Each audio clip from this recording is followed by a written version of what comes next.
This is Marketing Uncomplicated. Hi, everybody, and welcome back. Today, we're talking about the hidden blocks that hold so many women back from writing their books and stepping into the spotlight. Things like imposter syndrome, self-doubt, and the fear of marketing themselves.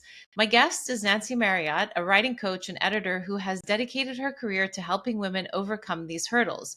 She guides authors from idea to finished manuscript, helping them find their authentic voice, claim their authority, and market their work with confidence. She believes that writing a book isn't just about words on a page, it's about playing big, owning your story, and building a platform that can change lives. Welcome to the show, Nancy. It's such a pleasure to have you. Thank you, Satya. Thank you so much for that background. Very accurate. I'm a co-author also, so I have participated in book writing with some high-profile writers, authors, and low profile, all kinds. And everyone, especially women, bump up against something called imposter syndrome. You've heard the term. Yes. It's getting a lot of play lately as more and more women actually make the choice to write a book or to run a business or to step up and be bigger than they've been before. So most are immediately confronted at some point in their life, maybe earlier than when they take a big step, with, the self-doubt. Why do women have this and men don't? Should be a question we're all asking. It's unique to women. You never hear of a man having imposter syndrome. They may have self-doubt, but it's not as endemic. It's not as ubiquitous. It's not all over the place like it is with women. So I've been interested in that ever since I had to go through that journey and deal with imposter syndrome. Being a woman who started a business, helped other people write books, and noticed how many people had that issue of, who am I to write a book? Yeah. Oh my gosh. I've gone through that myself. You've written a book. Yeah. Going through it myself. Well, let's dive a little bit in terms of, how one gets there. But let me take a little bit of a step back and really learn about what led you into the world of writing and coaching. And what was that moment when you realized helping others to find their voice was your calling? Wow. Great question. So I've always felt I was a wordsmith, a writer. It's where I excelled as a child, where I excelled as a teenager, and then where I stopped excelling as a young adult. Because who am I? And, practical questions also, like, I want a career where I can make money and support myself. I don't want to be dependent on others. So this kind of drove me away from my true passion. But when I returned and had an opportunity to become an author, co-author, coach, ghostwriter, all of those things, where you do make money as a writer, by the way. Yeah. So I kind of stayed in that arena where I could actually sustain myself by writing. So that's why I became a freelance book editor. And my very first project in 1996 was as a writer. I don't like the term ghostwriter. I'm not a ghost, but the ghostwriter, the writer isn't we always... need to definitely come up with a better name. Just try writer. For a very high profile woman scientist named Dr. Candace Pert. Candace and I had been girlhood friends. So when she approached me to help her write a book that already had been accepted by a publisher, in fact, a few publishers were in a bidding war to get this book because she'd had a major discovery. I'll get into that. Some people may already know her book, Molecules of Emotion. But, I'll just tell you how the conversation went. She called me up and said, come on, be a team with me. We'll get this book written. You and I can do it. I was shocked. Like, Candace, who we called her Candy. Friends call her Candy. Candy? Yeah. You're crazy. Get yourself someone who's really a writer. I have never written a book. Again, 1997 we're talking, right? So I had not had much experience professionally writing. I've been a grant writer. I was a medical editor. I played around in the field, but I hadn't done anything where it required me to step up and play big. Yeah. Okay. She Yeah. said, we'll put your name on the book and everything. They're bidding, it's up to $500,000 for this book. I'll give you all. She said, she's very flamboyant. I'll give you all of it. Yeah. She'd I already been just through. need you. Yeah. She just like, please say yes. I really need you. The publishers want the book. Yeah. I kicked and screamed. I balked. No, you're crazy. Not me. You don't know what you're so, blah, blah, blah, blah, blah, blah, blah. Well, fortunately, my friend Candy, last name Beebe, when we were kids in elementary school and high school, Candy Beebe, what a name, huh? Yeah. What a name.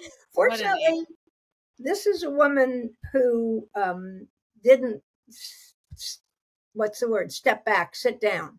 She Yeah. knew I would be the one she could work with. Finally, I reneged and I said yes. And the condition was, you're not paying me $500,000. I couldn't breathe under that kind of pressure. Yeah. Just give me enough to get by this next 6 months. We'll work on the book and we'll do it. Okay, so I said yes, and the big game began for 6 months. We had a book 6 months later. The book is called it's called Molecules of Emotion. Her name is the author. It's her story of her discovery of the opiate receptor in the brain. Here's where brain research really took off in the 90s, when it was discovered that we have places on our cells that receive certain juices, hormones, peptides, all kinds of neuro juices, brain juices that carry information. Yeah. Actually cause changes in the body. The information is encoded in emotions. I'm not going to get into all the science right now, but that was major, that a woman would discover that. She had to go against the old boys group in mainstream medical. She was in NIH, Yeah. National Institutes of Health, but she was at Johns Hopkins when she made the discovery. And her PhD was what the project was. And the overseer of her PhD program said, no, you cannot go looking for the opiate receptor. You'll never find it. Stop. I'm shutting you down. Yeah. And she said, okay. And she came in on weekends. She purchased the materials out of her own pocket. Yeah. And she did the experiment she knew would locate. They were all looking for this opiate receptor. Imagine all the drug companies wanted to know, oh, there's a place in the brain where we have the opiates can go. Well, we can maybe block that, or we can create something that will. There was a huge pressure to get this discovery actually made, and then find what it is that goes into the opiate receptor, which was found as endorphins, runner's high. Yes, exactly. That's the secretion of endorphins. It's a hormone or a neurochemical that goes to the opiate receptor. So there were just huge discoveries based on this one finding. She found it. She brought it to her supervisor, Dr. Saul Snyder, a very famous guy.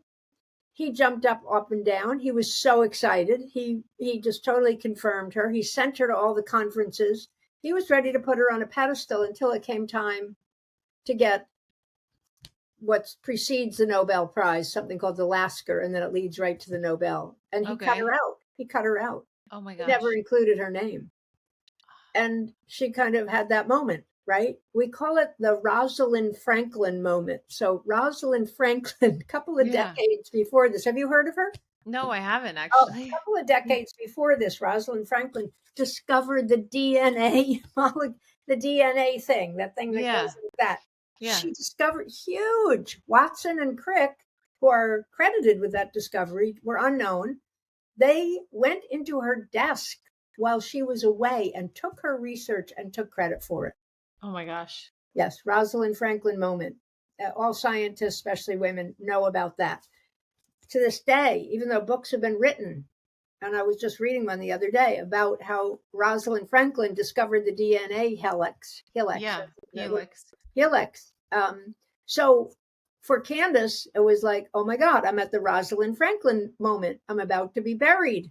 Yeah. She she poked a stick in the wheel. She wrote a letter to the committee that was nominating the good old boys, the boys, Yeah. 3 boys whose names were up for the big award for the opiate receptor. Yeah. I mean, granted, Saul Snyder, was the supervisor of a PhD student. So he figured, I'm the big daddy here. The PhD student, thank you for your research, but I own it.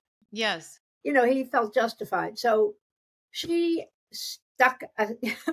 poked a stick in the wheel. I love that expression. It's like grinding everything to a stop. You can't get a Alaska or a Nobel if there's controversy. They just drop you like a hot potato. And they did. Yeah. They dropped Yeah. him. No one received it. Wow. She was blackballed for decades. Blackballed. Wow. Wow. And she Even worse. persisted. She really was. She was like, you Wow. can't steal my discovery like Yeah. that. Good for her. Oh my God. And Yeah. that's the story in Molecules of Emotion, not only how she did that, but what the research that led after that, after she actually went and got her own lab, even though she did work for NIMH, mental health, for quite a while as a chief. She rose back up, is what I'm saying. She Yeah. was hung Yeah. in there and she got back up and eventually had her own lab. She married an immunologist. They developed something called psychoneuroimmunology, a huge Yes. field that wasn't even around. She just kept going, made amazing new discoveries, created drugs that were non-toxic, that acted naturally in the Yeah. body. Try Yeah. to get those patented, by the way. Very hard to get those patented because Yeah. they don't make a lot of money. Anyway, she's now known as, the mother of the mind body revolution. That was her moniker. And she passed away in 2013. So Wow. that book made it big. There were movies made. She was on Bill Moyers when he was a big guy in the interview community. Anyway, here's little me riding along on this, right? Realizing, Yeah. wow, it takes How guts. big? It Yeah, it takes does. guts, and if you step out, you'll make mistakes. You'll piss people off. Yeah. You'll make people angry. They'll try to stop you. And I watched it and I went, okay, so I think the aha moment I had was I was being trained to speak in front of rooms in a training program, and I was exhibiting all kinds of fear and smallness and standing up in front of a room. And my trainers were in the back of the room, and there was an audience who were volunteers. And I was like just playing you could see I was afraid, right? To Yeah. speak in Yeah. front of a group, even a small group. And my trainer said, what is the matter with you? Stop, everybody. You're acting like you're just not significant. Yeah. And I said, they don't like me. I don't think they like me. I wanted Yeah. to be liked, right? Duh. Yeah. And one trainer said something I'll never forget. She said, yeah, that's right. So get over it and keep going. It was that moment. They don't like me? Okay, that's not my problem. Move on. Yeah. Why should that be my problem that someone doesn't like the expression of myself here as a speaker? Yeah. Why is that my problem? It suddenly clicked. That's not my Yeah. problem. Yeah. It opened up a whole pathway for me to speak publicly. I led training groups after that training for about 5 years, leadership programs, and I coached people. And then my business as a book coach and also a co-author and writing other books just blossomed. Yeah.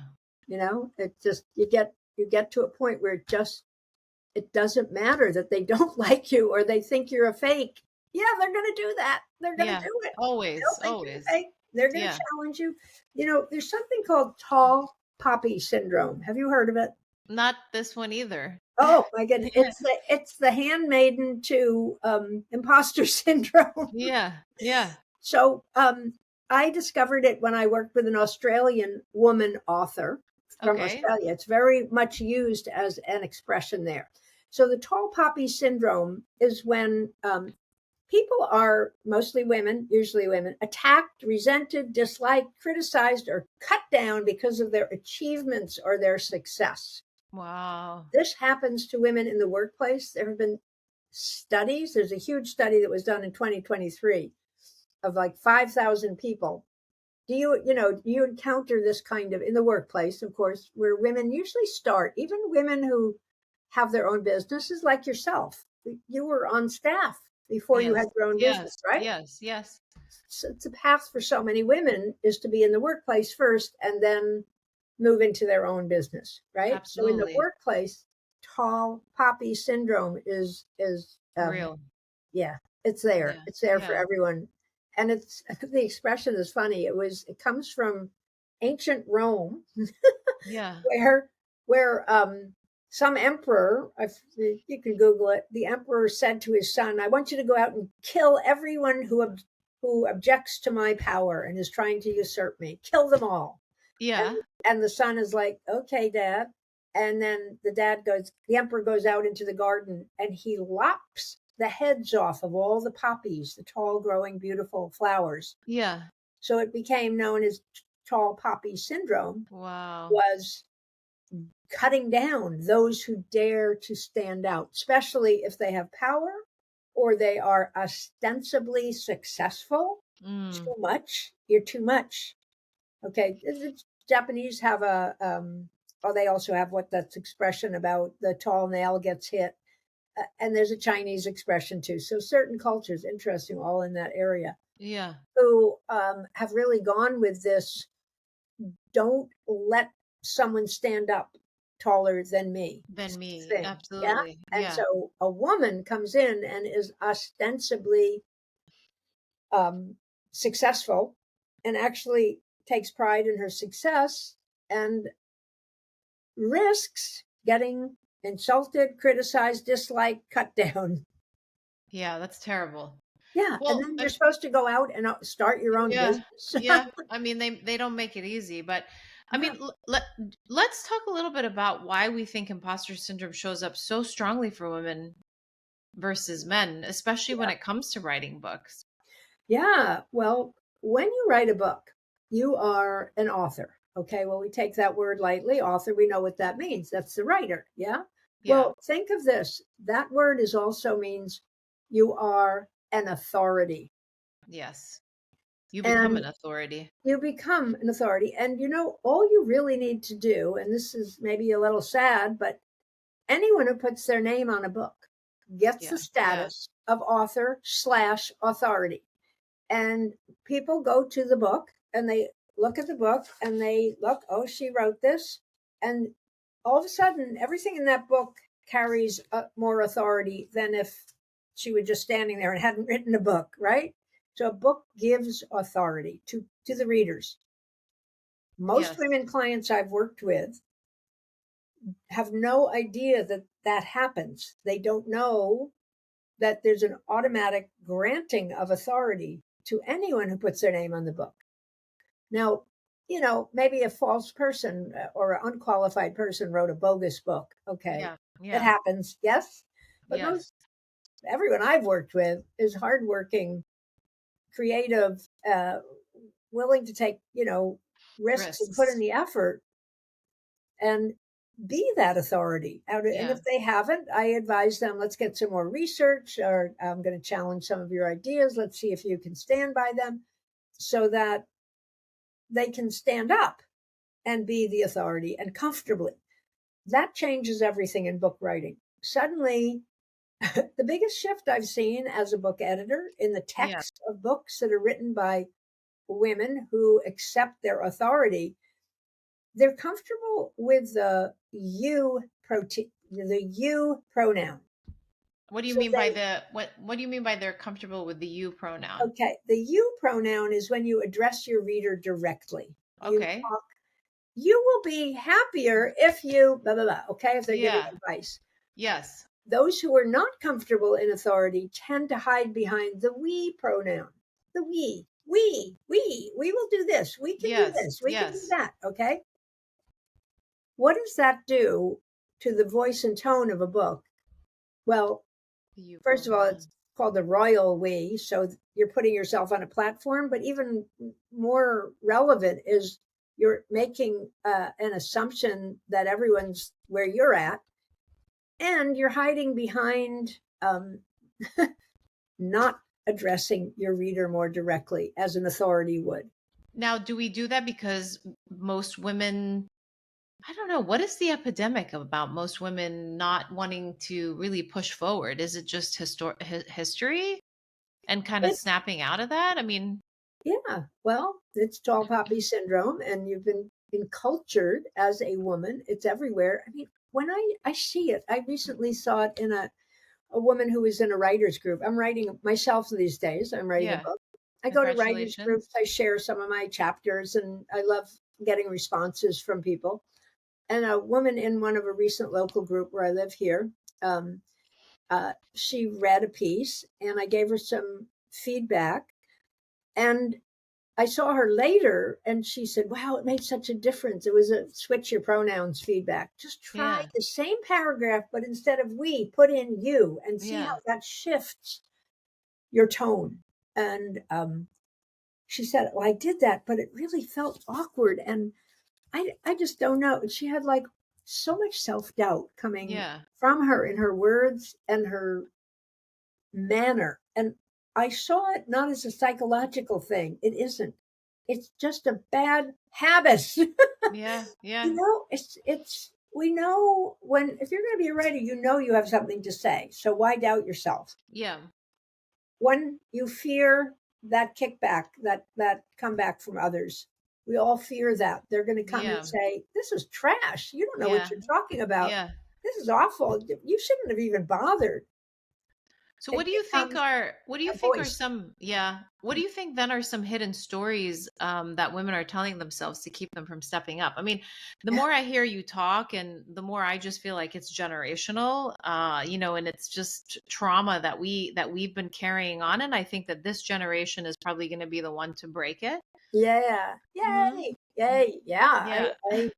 People are going, women are going through it a lot less than I did. I mean, it kept Yeah. me, I wrote that book. I was 50 when I wrote Yeah. that book. I had Yeah. been in imposter syndrome for a long time, thinking I couldn't do it. I don't have what it takes. I'm not worth it. Blah, blah, blah, blah. I'm just faking it. Oh, by the way, Yeah. faking it is great. Oh Faking it yeah. is okay.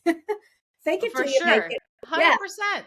All Yes. day. Who uh, who is an automatic, total, complete, knowledgeable authority on every level? None of No us. So one. so that Half the time, people that are doing things and that are even running great businesses don't even know what they're doing. yeah, but you do it They're anyway, and then learning. you learn. Yeah. Exactly. Exactly. Yeah. So once you accept that and you go, it's okay to fake it. I don't have to be this high bar.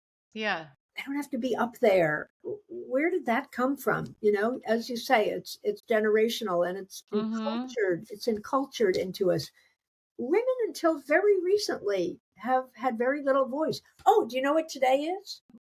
International something day. Women's Women's Equality Day. It is the Ah, 80th 80th anniversary. No, it must be more than that. Anyway, wasn't it 1920 women got the vote? I think so. So Yeah. it's 105th, 100, whatever. It's a big anniversary Yeah. for women who pushed to be able to have a Push the voice in limit. their own government. My God. Yeah. I know. It So doesn't you feel get, that long ago. yeah, women were like, they're given the message, stay low, stay quiet, get out of Mm-hmm. my way, Mm-hmm. tend to the kids, and leave me alone. I'm going to go out in the world and. Yeah. Have you seen that movie? It's a series on HBO. I think it is Gilded Age. Yes. Gilded Yes. Age. Yes. Okay, well, Exactly that. yeah, the Mm-hmm. mother of the wealthy railroad guy, the real wealthy one. Wants to keep Um, the daughter at home. yes, and Yeah. and but she wants to have some say in their life, and everything she Yes. does is like, I mean, it's a little crooked because hey, what's Yeah. she dealing with? Absolutely. So she's an example of what's been going on, and yeah, women have made mistakes in coming out. I call it coming out. Yeah. The way women are coming out in their power, in their authority, in their contribution, in their self expression. This is I all a completely process. agree. We're all in it. We're in it Yeah. to various Yeah. degrees. And some are fighting a big fight over it, others are quietly faking it, and some are just squeezing by. But we're Yeah. all on the journey of coming out. Women have so much to contribute. Look at the mess the world is in. Oh, I know. I It's know. a male mess. I'm sorry, I have to say it. It's a Yeah. male mess. I agree. I agree. Well, to close out this portion of it, Yeah. what do you then think is the difference between the fear of failure from that imposter syndrome or the Mhm. fear of visibility? Ooh, funny. That's a great question. Yeah. I mean, they're both related, Hmm. But do but you think it's equal when women tend to feel, who am I to do X? Is it yeah. failure or is it visibility? And it's easier to kind of stay behind the shadows. So maybe it is all encompassing when Well, they're when it definitely relates to, connected. I'm thinking yeah. of myself. I was afraid that I would step out and do something and then I would just fail. And I have failed. Yes. I Yeah. have There's failed. nothing wrong with failure. I know. But there's a fear related to it. And when you get like, if there's a really big, okay, now not only take up a job, but express I mean, this opportunity I had with Candace Pert was a big step up from where I'd been playing. Yeah. And there was so much fear that I couldn't do it. Once I jumped in, that fear diminished. It really did. Because I was seen. I signed a contract. I was I was a co-author. I had made the leap. So there's a level of commitment, leaping into a commitment that helps Yeah. because you're there. Okay, you're going to be fearful all the way, but you're committed. Commitment is huge. It's a way to Commitment is challenge that. huge. Yeah, Yeah. it's a challenge to imposter syndrome. It's a challenge to the story in my head, I'm not good enough, which, by the way, is just a story, which is what I found out. I'd been telling myself that my whole life.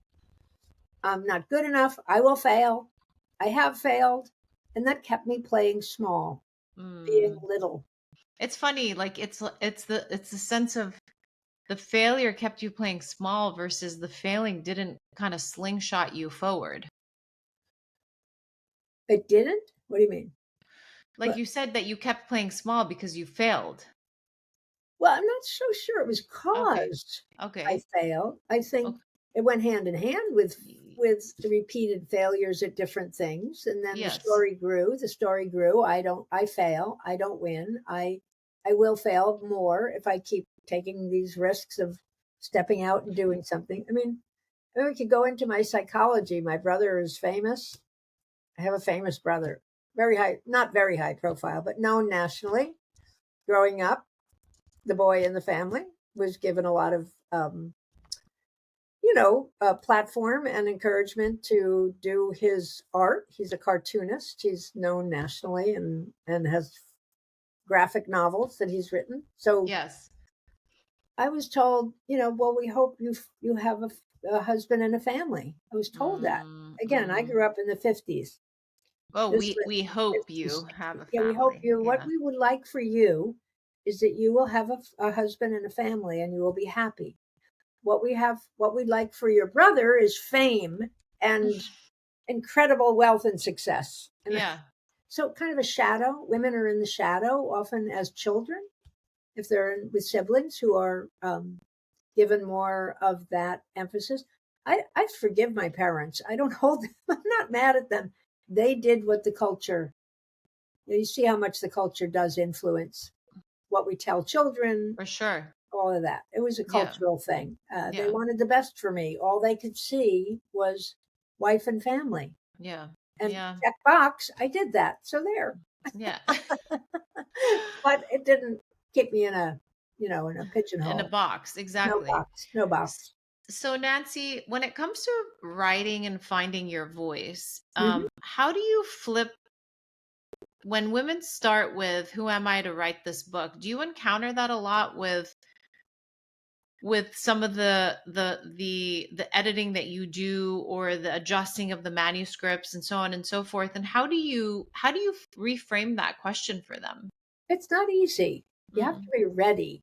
But mostly people who are writing a book, they have some amount of readiness. So I can kind of sense it. yeah, Like they're because they've tired of, taken that initial leap, yeah, right? they're tired of being in the shadow. They have something to offer.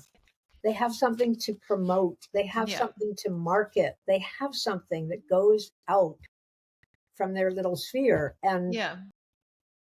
one of the language things, of course, is I just say, take this paragraph and change from we to you and see what happens. Oh my Yeah.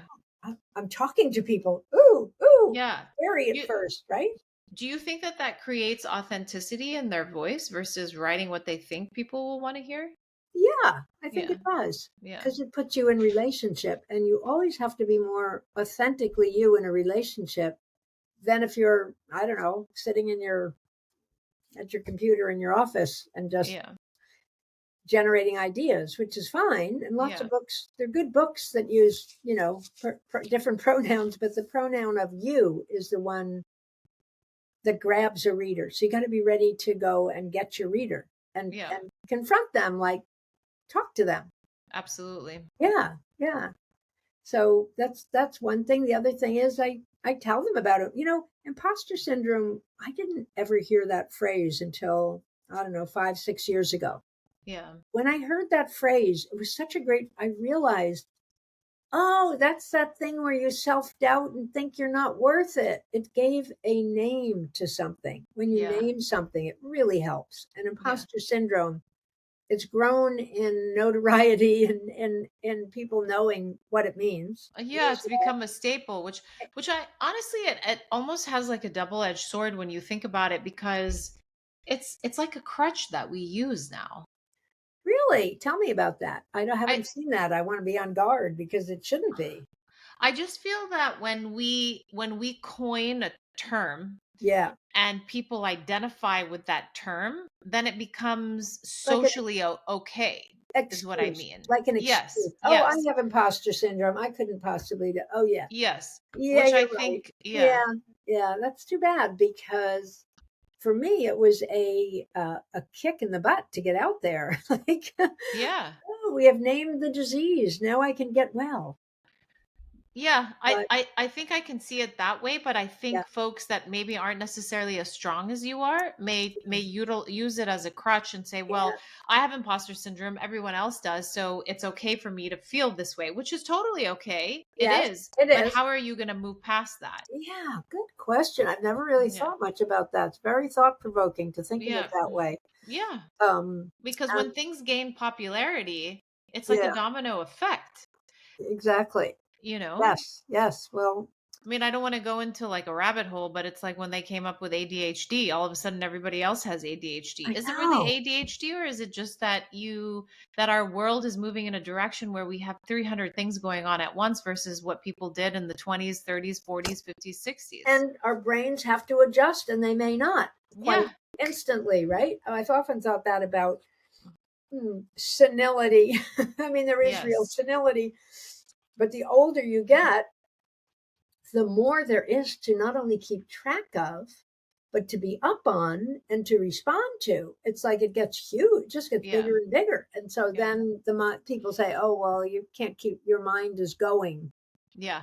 For No, my sure. mind is functioning great. It's just the volume is off the scale and I have to up my game. I'm working on it. So, yes. Yes. So, imposter syndrome as a default, acceptable default is, yeah, I don't know. Even looking at it, I think is valuable though, just to look at, okay, so yeah, I've got imposter syndrome. I can't do this. Yeah. Well, take a look at that. Really look at it would be Yeah. my comeback to someone who Yeah. said that. Face it. Face it. Yeah, Face face it. face Face face it. the Is that demon. really where you want to hang out in your Align life? yourself with. A self doubter? You want to be a self doubter. Okay, Yeah. well, maybe you need to look and see what your true value is. I absolutely agree with that. Take the journey, inquire. What Yes. are you worth? What are Yeah. you worth? What a question. What are you worth? Yeah. Who can answer that? I have trouble answering that. That's a big question. What are you worth? Yeah. Yeah. Woo! So, as it relates to um the finding your voice aspect of things, what role does storytelling play in owning that authority, and how do you Oh, guide that through yeah. either manuscripts you're editing or manuscripts you're really helping them start from the ground up? I Yes. mean, what I almost want you to kind of divulge is, how do you work with folks that come to you with a manuscript or actually just come to you with an idea? Happens. Yep. Yeah. Yes. In relation to the storytelling aspect of writing a book, well, Yeah.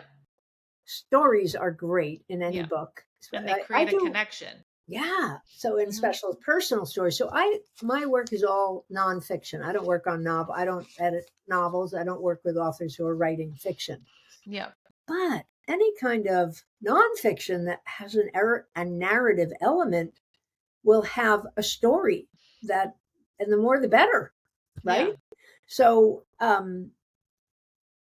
it requires some self-reflection on the author's part, and I will see like a kernel of a story, and then I'll start asking them questions and get it expanded.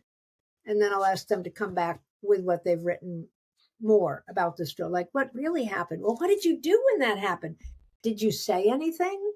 Who spoke in that story? Speak dialogue for nonfiction writers is Yeah. hard Yeah. because it's narrative. It's a novelistic technique. And if you're writing a nonfiction book, you're not necessarily a narrative writer, a novel writer, but you can bring alive a conversation by including the dialogue, having people talk in your text, and you know, say what you are saying too. You can, Absolutely. you know.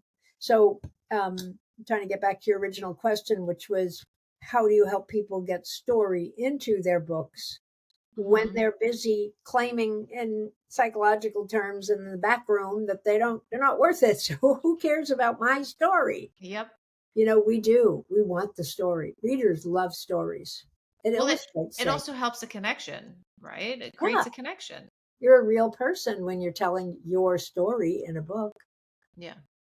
You did that very well in your book, by the way. I remember it. Yeah. You got some good stories in there. And I remember coaching you, just bring it in. Yeah. Tell it like it's a story. People, and think, when you read a book, don't you love a good story in the middle of some Yes, didactic teaching? And specifically, then, exactly, because yeah, when something is complicated and you put in a story or an analogy, it it really helps illustrates. kind of like break down what it actually is. Yes, yes, Yeah. it illustrates it. Yeah. And sometimes writers are, they don't want to tell stories because A, they don't know how to. B, it'll bore people. C, what am I? Why should I tell my story? It's not worth anything. I mean, even to this day, writing my own book, which I'm in the process of doing, and it's a part memoir and part tale that arcs. Every memoir has an arc. In the event where I came on board with Candace Pert and helped Yeah. write that best-selling cult classic, all-time bestseller book, Molecules of Emotion. Notice how I just promoted it? Yeah. I'm not shy. It's I an love that. incredible book. I Yeah. mean, it's not that I'm promoting me, but I The was content. involved in something that contributed hugely to Oh, people absolutely. everywhere. It shaped a whole movement of thinking, and And it's yet still contributes. and will contribute more as I unpack it a bit, because some of it got kind of lost over the last almost 3 decades. So we're working on. I want a 30th year anniversary edition to come out in 2027. We'll see how that goes. Yeah. But as far as my own book, I want to bring into the current era Candace's research as it affects and is useful for people today tremendously. You have access to a mind body network in which there's a conversation going on in your body and mind that you Oh, can be yeah. part of and make changes. It's tremendously empowering, the work Yeah. that she did, Yeah. you know. I love that. Yeah. So, the future of women writers, and I want to bring in, the age old that I'm sure you've heard, and how are people utilizing this in the writing industry as it relates to AI, right? So Yeah. with AI and self-publishing growing, which in so many cases can be quite unfortunate, Yeah. what opportunities exist now for women to bypass gatekeepers and share their stories? To bypass what? To bypass gatekeepers. Oh, like publishers, mainstream Yeah. publishers. Yeah. Yeah. Yeah. Yeah. Well, big surprise. There are tons of small press publishers that are traditional and will take your manuscript and publish it. And But I Yeah, also want to lay it on the line and just yeah, say, we don't want you to write your book with AI. We don't want you to go into AI and say, this is what I want to write, craft a book for me and produce it, and no, then hand that manuscript over. no, no, we don't. We don't. But here's a really good use of AI for a writer. I'm going to tell you something I just discovered. So you have a manuscript that you wrote. You didn't use AI. You may have done some research, and AI could have helped you do research, but that's just looking up things on the Yeah. internet, right? You have your book, and you really want to attract a mainstream publisher who will give you an advance, take your book, print it because you signed a contract, and distribute it and publicize it. That's every writer's dream, right? Yeah. You don't have to Yeah. do anything. Okay. So you have to write a book proposal in order to attract that kind of attention. And one of the uses of AI is you can put your whole manuscript into an AI chatbot or whatever and ask it to summarize in 500 words or 1,000 or whatever you want this book. And it will do a brilliant job of summarizing your book so that it's got a sales pitch Yeah. and you can submit it to a publisher rather than you struggling to present your book and get it tight and push it forward. AI can help you do that. Mm, mm. It can also go look at the market for other books. Every aspect of a book proposal can be helped by AI. And that's, you've done the original work. So you're not using AI to write your book. You're using AI to promote your book and get it Yeah. published. And Yeah. that's a good use for a writer. Yeah. That is. I love I, that. I recently got a manuscript and I wanted to, it was all sprawling all over the place. And I knew it had value, but I wanted to get a summary of it so that I could then dive in and help the author really craft the book. And so I submitted it to only the first 3 chapters, actually, because that's what I was given to an AI. And it came up with a brilliant summary of the book. And I Oh, suddenly had the overview of this book, yeah. and I did it first. I did it with 3 chapters and then I did it with all 17 chapters. And as an editor who's going to help develop that material, Yeah. to have that view of what's in there in 3 pages, 2 pages was so helpful, Yeah. I can imagine. you know. But I'm with you on, we don't, anybody who sends me a manuscript generated through AI. Yeah. First of all, I can tell right away. Yeah. Yeah. It's not that hard. And if I'm unsure, I ask, is this, did you, come on. Yeah. Yeah. I It's don't it's funny hesitate. because I had somebody recently on the podcast who owns a company called Originality Mhm. .io. I think it's Oh, .io. And you can run copy through it and it will tell you the percentage oh, of originality.ai, and it will tell you yeah, the percentage of how much is written by AI versus not written by yeah, AI. yes, yeah, yeah, Yeah. it can. I Yeah. was a teacher of English second language at a college level when I lived in California Yeah. for many years. I don't know, 20 years or so. It was kind of my part-time gig while I got my editing business off the ground. I kept a little, another way of having income. And I developed a kind of a keen sense when a student had written something that they got off we didn't have AI back in that day, 10 years ago. But I could tell when it wasn't something the student actually generated. And I would question, and oh, yeah, right? Because it's an essay class and they need to learn and write an essay to get into an American university. So we had a lot of Chinese students. And Yeah. it was how to write. So it was a very valuable experience for me going from there to book editing and to writing, actual Yeah. writing. Yeah. Yeah. What a fortunate launching pad that was. Really. Yeah. Yeah. So, for those women that are listening today who feel called to write but say that they're not ready, I mean, heck, you're never ready for anything, That right? is so valuable what you said. And I say Yeah. it over and over. Yeah. Do not use your criteria for readiness. Don't Yeah. use yours. You don't Yeah. have one. Yeah. Yeah. Okay. Stop somewhere and submit it. A lot of freelance editors these days do something called a manuscript evaluation. So they evaluate your manuscript. And Yeah. actually, I do a lot of these. I don't even have to read the whole book.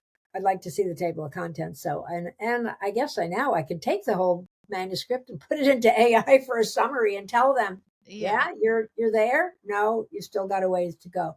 but get an outside opinion, because we will spin our wheels, spin them Mhm. about, Mhm. am I Mhm. ready? Can I do some more before I give it to the editor? Almost every woman I work with has this challenge of, when am I ready? And I say, Yeah. you're never You're ready. never ready. Just do Give it. it. That's the answer. Give it to someone who will tell you, is there more to develop? Is it Yes. good as it is? It's Yes. so hard. Even my own book, I'm going to use an editor for my own book. Oh, amazing. I I like want that to, because you're so close to the material that you want another yeah. reflective eye on it or And you thought want to, process or here's the thing, you don't want your husband, you don't want your brother or your boyfriend. You want a absolutely. professional. I mean, it's a lot of people come to, well, I ask, well, who, has there been editorial service? Did you work with an editor on this? I ask that question. Yeah. And I'm often told, well, no, but I gave it to my best friend to read.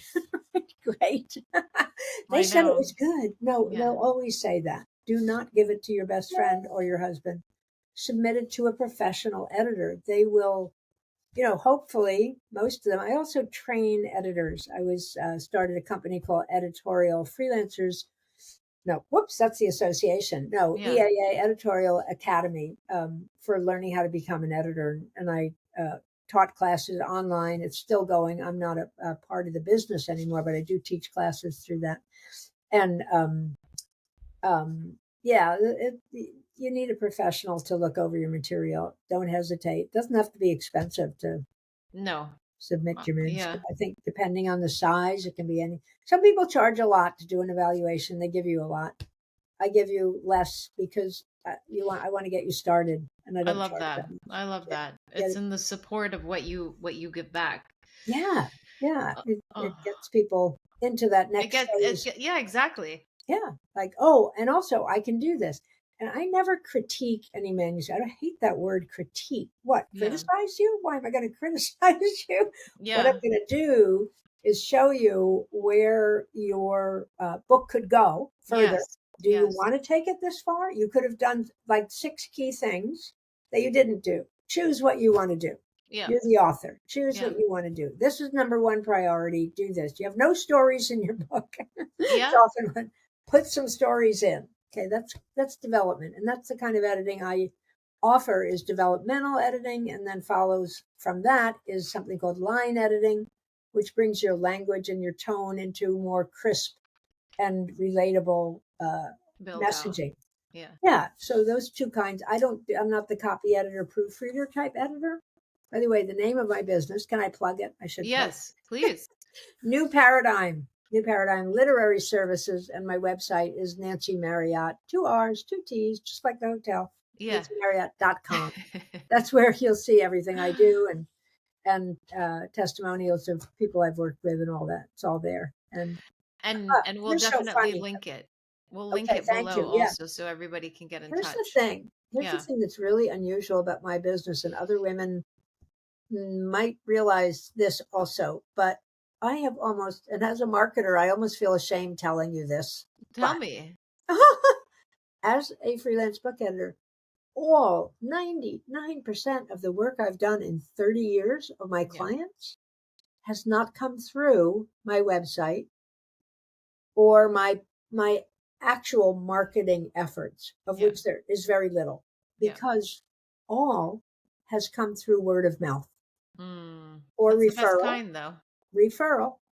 If I finish with a client, I say, hey, if you know anybody else who would like my services, I had to build that up. I've been doing this Yeah. for almost 30 years. So at first 10 years, that, I had to go out and hustle, and I did a lot of networking. Social media wasn't so big in the 90s when I was starting. So I would just go to every event, live event, and I would talk to people about their life. If they told me a story about their life, I would say something like, wow, have you thought of writing a book about that? Can't tell you how many people, women often, would say, how'd you know? How did you know that? Yeah. Yeah. How did you know that? I know. We're all writing a book, and women will not normally, but especially back then, step out and take that first leap unless they're encouraged and told, hey, it's worth it. You're Yeah. worth it. Let's Yeah. do it. Yeah. That's been a big part of my success, is that kind of support and feedback. to people. And, I love that. word of mouth, word of Yeah. mouth. The best kind of marketing is word of mouth and referral. Yeah. And you can Yep. do that on social media. You can do that internet wise. But I've just found once the ball got rolling. Oh, and Candace Pert was amazing. Once that Yeah. book was out and had such good reception, she told everybody she knew about me. She Yeah. had me, she had Dean Ornish coming to me. She had Deepak Chopra coming to me. She had I love this. big people, Joan Borisenko, a lot of people who were the biggies that she associated with. They're Yeah. all wanting to write books. Everyone Yeah. wants. She just said, "Oh, go to Nancy Marriott." So I had to step up. You know what I Yeah. mean? It was Oh, like they're yeah. coming at me. Yeah. Yeah. Nancy, thank you. This has been such a You're so pleasure. welcome. But It was so fun. yeah, it was Yeah. so fun. But before I let you go, we do a fireside round where we ask you one word, one habit, one myth. So whatever comes to mind, just fire at me, and I'll hit the ground. So one word that defines your writing journey. Courage. I like Courage. it. I like it. I've Courage. been hearing a lot of courage lately. One habit that keeps you creative and consistent. Mm. Meditation. Inner Mm. inner connection Yep. first. Yep. From that comes everything, and that is a habit that gets acquired over time. I love it. One myth about writing that you want to bust. God, I could talk about this. I'm gonna. There's no such thing as a writer. There are no writers. There are only human beings expressing their deepest truth. Yeah. If you are that, you can label yourself a writer if you put it in words. But there's this whole thing like, I'm not a writer. What the heck do you think a writer is? Yeah. Yeah. Do you have a truth? You're a human being. You have a truth to express and you want to put it in words? Call Do yourself it. a writer. That's Yeah. it. You I don't love need that. anybody giving you some medal, acclaim, title. You don't need that. Yeah. Oh, That's that it. was so good. It's There's so true. We can't compare ourselves to Stephen King and oh my gosh, I Oh, can't even they're the remember the name. writers. Oh, Yeah. he's No, a it doesn't mean writer. I anything. hear this all the Yeah. time. She's a Yeah. writer. I'm not. What do you think a writer is? Yeah. Someone who had courage to To step step up. up, didn't buy the boast, and actually went for it. You can do that. Yeah. Everyone can do that. Completely agree. Yeah. Oh, Nancy, so insightful and lots of rich nuggets here. We really Thank appreciate you. you being on the show. Thank you. What fun. I'm going to do more of this. I love talking about Yeah. empowering women in writing and authoring and being themselves and self-expression. I love that topic. Oh, So my book coming out, I've got 2 chapters only and I have to still, grab, yeah, only, yeah, but I have an but outline. still a good headway. Yeah, yeah. No, I will write this book. I have no question. I will write this book. It's inspired. It's in me. Yeah. It just has to come out. It's for me a time issue. I'm very busy with my own business. I have twin grandkids. I'm like called into grandparent duty every couple of days, Yeah. which I love. And I learned so much. It's Yeah. like I They wouldn't teach trade it us a for anything. lot. Yeah. Oh, but then I'm going to write a book. Every author deals with carving time out to write the book. Oh, yeah. Oh, That's yeah. just a practical consideration. Yep. It's You were running a consistency. business full time and you Yeah. wrote a book. Yeah. Consistency. Yeah. Yeah. Totally. Are we over Thank you so time? So much, sorry. Nancy. We are No. done. No, no, I can talk forever. You get that, right? Okay. Thank Thank you. you. Thank you for taking this time with me. I so Thank you. appreciate it.